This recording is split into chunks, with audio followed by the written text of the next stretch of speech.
And finally, you need a CEO, and a national CEO is what's called a dictator. It's the same thing. There's no difference between a CEO and a dictator. If Americans want to change their government, they're going to have to get over their dictator-phobia. If Americans want to change their government, they're going to have to get over their dictator-phobia.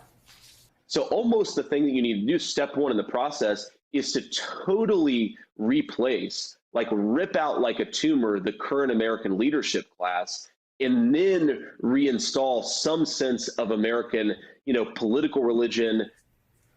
We need to rip it out like a tumor and then install political religion. The question that confronts us right now. There's this guy, Curtis Yarvin, who's written about some of these things. Knowing chuckle there. There's this guy, Curtis Yarvin, who's written about some of these things. So I've reduced this very complicated problem to a simple 4-letter acronym, which is RAGE. And RAGE stands for Retire All Government Employees. Very, very simple. Now, the problem with this is, why have you never heard this before? Why has no one ever suggested, let's just get rid of this thing? You have a government in Washington. You're either for it or against it. What is a government? A government is just a corporation which owns a country.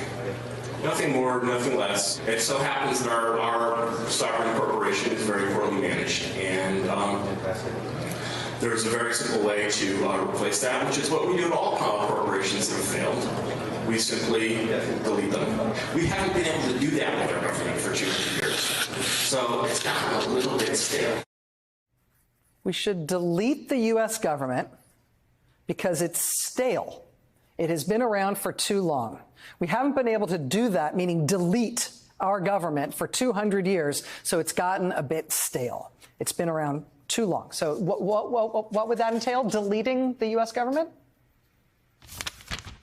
The other thing about getting rid of your government is you can't just say, well, the limits of the government are the limits of the formal government. You have to say, well, what is the system actually? And it includes a lot of things that are called NGOs, things that are called universities, things that are funded by the state. It's a very, very large system, and it all needs to be destroyed. Fortunately, there's a lot of talented Americans who actually know how to run things and make things work and are generalists. And you can just get these people, put them in a position of responsibility, and have them do their thing. And finally, you need a CEO, and a national CEO is what's called a dictator. It's the same thing. There's no difference between a CEO and a dictator. If Americans want to change their government, they're going to have to get over their dictator-phobia. If Americans want to change their government, they're going to have to get over their dictator-phobia. He means we're at the time right before the Roman Republic collapsed. And what happened after the Roman Republic collapsed? Well, a dictator, Caesar, came in, and wasn't that better? He talks about being in a late Republican period all the time. That's him channeling this guy, Yarvin.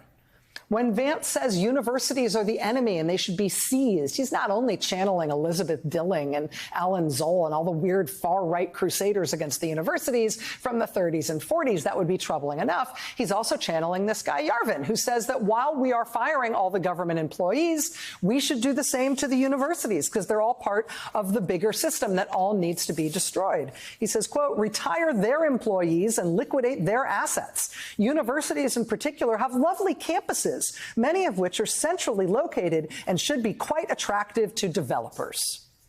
Meaning, let's put somebody in to be a, what does he call it? CEO, a national CEO, which he says is indistinguishable from a dictator.